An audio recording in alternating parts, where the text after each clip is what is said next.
Hi guys, isang mabilis na tutorial lang ito para sa mga bagong dating dito sa Canada.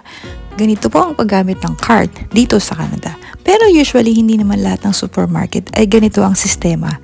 Only few supermarket like Superstore. Okay, kung mapapansin po natin, nakalock po yung kanilang mga card. And para ma-unlock siya ay kailangan kang gumamit ng $1. And very basic lang, insert mo lang siya dito. And easily ma-unlock na siya at pwede mo na siyang gamitin for shopping.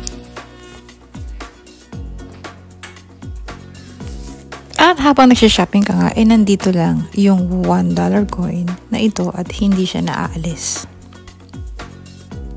And after natin gamitin yung card, ibabalik natin siya doon sa tamang lugar kung saan siya nakalagay. So kanina kung in-unlock natin siya, ngayon naman ay ilalock natin siya. I-insert lang natin siya ulit dito para makuha natin ulit yung $1. Okay, ganoon lang kasimple guys. Thank you Boy D for the demo.